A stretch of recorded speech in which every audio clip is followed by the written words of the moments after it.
Here with my friend Steve Flink of tennis.com. Beautiful tie, congratulations. It must be your father who gives you all the ties. He did. He did also? But we must say tennischannel.com. Tennischannel.com. Okay. All right. So, Steve, okay, this final, number one against number two of the world in the women, and maybe there will be also number one against number two in the men's, but we'll talk about that later. Sure. So, Serena dominating. Yes, you know, you look at the score, and 6-love, 6-3, it wasn't quite as easy as the score. As you know, Lee had so many chances, game points, 2-1, 40-love lead in the second set that might have given her something of a chance, but she was outplayed. Serena gave a good performance, and I think she served well, especially when she had to. And there was never too much doubt about the outcome. Okay, I personally was a little disappointed by Pennetta today because she played a great tournament, but today she lost her serve 8 times out of 9, and 3 times she lost it to 30, 1 to 15, 1 to 0. Only twice she went to deuce on her serve. So I mean, you cannot compete and hope to win against Azarenka. No, you're right. You're right. But you have to give Azarenka credit in the sense that I think she's one of the premier returners, and she's a great returner. 8 breaks is a little ridiculous, I agree, but I think Azarenka consistently returns deep, and she puts you under a lot of pressure, and I think that's going to be one of the interesting parts of the final. But I can see why you were a little unhappy for Pennetta, because she should have done better than that. Yeah, well, you know, Pennetta served only 44% of her serve. I mean, I'm sure Serena will do better.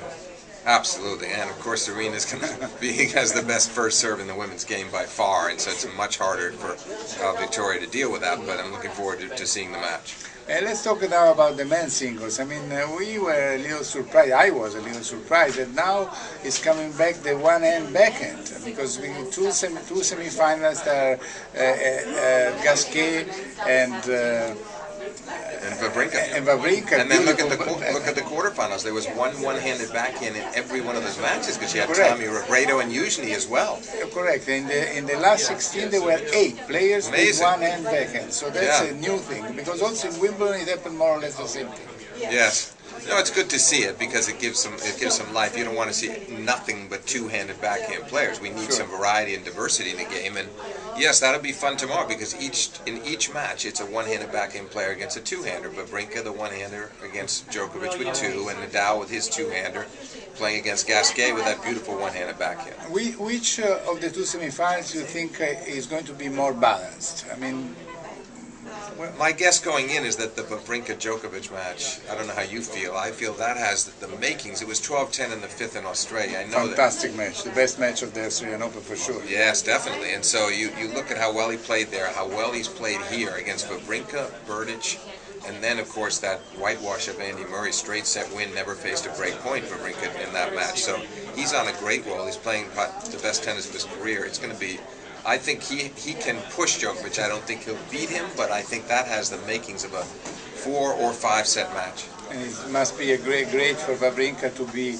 able to do better than Federer in one slam finally, and maybe even pass him on the race. Yes, he could. He could. Well, it'll be interesting to see going forward, now that he's beating these other top players, and that he's beaten Murray now a few times this year in a major. 7 top 10 in this year. Right. So the question is, will he start to beat Roger now? Because I think he has the game, the way he's playing now, to do much better than he's done against Federer in the past, if he can get over the hurdle of playing against an icon from his own country.